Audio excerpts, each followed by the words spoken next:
저는 리플의 추매할 타이밍을 보고 있습니다. 왜냐? 곧 세일이라는데 굳이 비싸게 살 필요가 없기 때문이죠. 안녕하세요. 투기에서 투자로 윤현우 트레이더입니다. 리플은 계속된 호재 속에서도 계속해서 주춤거리고 있습니다. 4월 3, 4, 5일 동안 계단식으로 탄탄한 상승을 이뤄냈음에도 하루 만에 탑이 무너지고 말았죠. 사실상 위기라고 표현하는 게 맞겠습니다. 하지만 언제나 그렇듯 위기 속에 기회가 있었고 가장 어두운 시기가 작은 빛으로 큰 효과를 낼 수 있는 것임에 틀림이 없습니다. 그 중에서 왜 리플이 최고의 기회인가 설명드리기 전에 구독과 좋아요 한 번씩 부탁드리겠고요. 지금 리플이 계속해서 변동성도 강하고 좋지 못한 모습을 보여주다 보니까 고민 중이신 많은 분들이 생각할 겁니다. 더 담아야 되나 팔아야 되나 흔들리시면 안 됩니다. 저희 리플 보유자분들 다 같이 손잡고 흔들리지 않으실 수 있도록 제가 리플의 정말 진실된 본질적인 가치와 그 어디에서보다 가장 빠른 리플 정보를 받아보실 수 있도록 여기 텔레그램에서 정보를 드리고 있습니다. 여기 텔레그램방 입장을 원하시는 분들은 밑에 하단 고정 댓글 구글 폼 링크 통해서 들어오셔서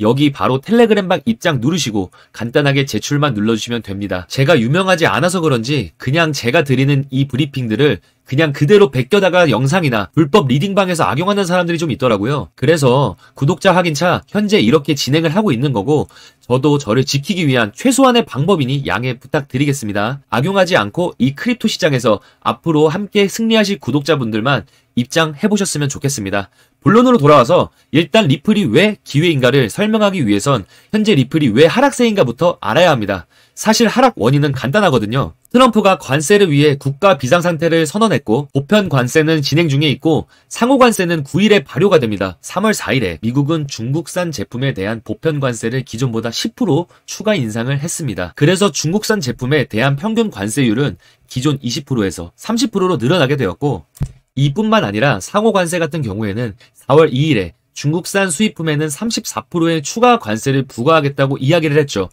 지렁이도 밟으면 꿈틀댄다고 제가 봤을 때에는 중국에서 절대 가만히 있지 않을 것 같습니다. 중국이 또 그냥 지렁이는 아니니까요. 한번 끌려다니기 시작한다면 계속 끌려다닐 수밖에 없다는 것을 누구보다 중국이 가장 잘 알고 있을 겁니다. 그래서 실제로 중국은 트럼프 재집권 이후 한국, 일본 등 주변국과 관계 개선에 나섰고 유럽연합과 중동 등과 미국에 대항하는 공동전선을 펼치고자 움직이고 있고 지난달 30일 서울에서 열린 한중일 경제통상장관회의에서 삼국 자유무역협정 등 영내 경제 통합을 통해 다자유무역 체제를 함께 수호하고자 제안했습니다.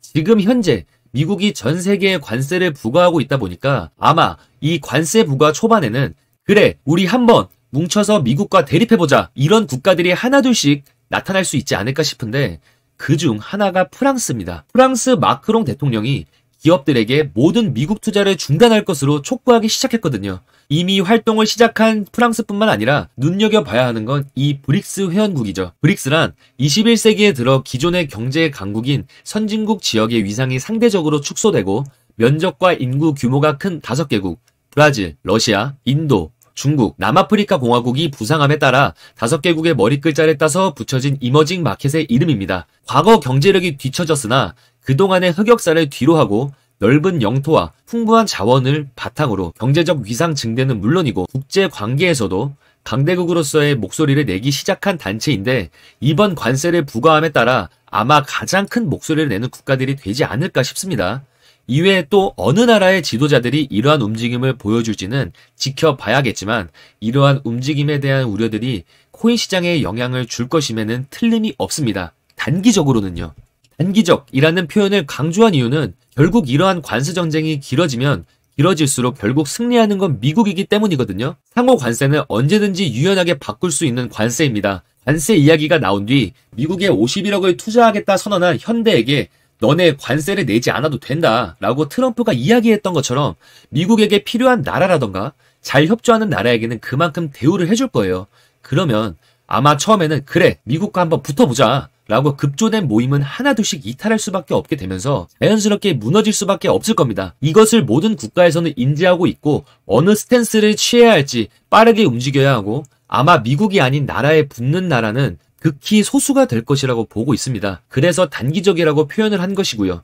게다가 트럼프는 미국 산업 제품의 가치를 아주 정확하게 알고 있는 사람입니다. 미국에서 관세를 붙인다라고 해서 그 상대방 국가가 똑같이 관세를 붙인다고 할지언정 미국의 수출 부문에서 가장 큰 부분을 차지하고 있는 제품들은 가격을 내릴 필요가 없는 제품들이 대다수입니다. 애플, 유튜브, 엔비디아, 코카콜라와 같은 브랜드적 가치가 형성된 기업들 말이죠. 예시를 들자면 미국에서 우리나라에 25% 관세를 부과했다고 해서 우리나라도 똑같이 애플, 유튜브, 엔비디아, 코카콜라 이런 기업들의 제품에 관세를 부과했다고 칩시다. 그러면 소비자 판매 가격이 올라가겠죠. 그렇다고 애플, 유튜브, 엔비디아, 코카콜라의 이 기업들이 원가를 내릴까요? 절대 내리지 않습니다. 이미 그들의 물건은 우리의 삶에 깊숙이 파고들어 있기 때문에 가격이 비싸지더라도 사야만 하는 사람들이 있거든요. 그럼 관세를 인한 피해는 수란이 미국이 아닌 국민들에게 돌아가게 되는 거죠. 실제로 과거에 미국이 중국에 관세를 부과했음에도 불구하고 애플 수출량 1위 국가가 중국이었습니다. 그만큼 미국 제품의 브랜드 파워, 그 가치는 가격이 문제가 아닌 제품들이 많다는 거죠. 그래서 미국은 경기 침체가 오지 않을 것이고 결국 비싸진 물가에 허덕이는 국민들의 외침이 커지기 시작하면 미국에 맞서려던 국가들이 점점 꼬리를 내릴 수밖에 없다고 생각할 수 있습니다. 물가가 올라 서민 경제가 침체되면 주가가 하락하는 건 너무나도 당연한 일입니다. 그걸 알기에 다들 싼 값에 손절하는 것이고 그렇기에 하락세가 나타나는 것이죠. 하지만 결국 관세는 정상화될 것입니다. 왜냐면 상호 관세니까요. 어차피 대부분의 나라가 미국 앞에 꼬리를 내릴 수밖에 없습니다. 이 영상을 보신 분들은 방금 미래를 보신 거예요. 그 관점으로 다시 차트를 봐볼까요? 어떠십니까? 오히려 지금이 싸게 살 수 있는 기회라 보는 것이 정말 잘하는 사람이라 생각되지 않습니까? 이런 불경기 속에서 살아남는 것이 강한 사람이고 진짜라는 것 또한 당연한 일입니다. 물론 불경기에서 살아남기란 단연코 쉽지 않을 거고요. 위기를 기회로 바꿀 타이밍을 보는 것이 정말 어려운 겁니다. 인생을 바꿀 타이밍, 삶을 바꿀 타이밍, 그 타이밍 저 윤현우와 함께라면 분명히 도움 되실 겁니다. 지금 하단 고정 댓글을 클릭하세요. 유튜브 영상으로는 담을 수 있는 내용들에 한계가 있다 보니까 제가 언급한 리플을 포함 수많은 기타 알트코인들 그리고 그 알트코인 매매 내역 관점 공유, 대응법 등 그 외의 이야기들을 텔레그램에서 다뤄드리고 있습니다. 여기 텔레그램에서 원하시는 만큼 정보 가져가셔서 꼭 성투하시길 간절히 빌며 영상 마치겠습니다. 구독과 좋아요는 저 윤현우 트레이더와 함께하는 분들께 큰 힘이 됩니다. 그 힘으로 더 좋은 영상과 정보로 찾아뵙도록 하겠습니다. 영상 끝까지 시청해주셔서 감사합니다.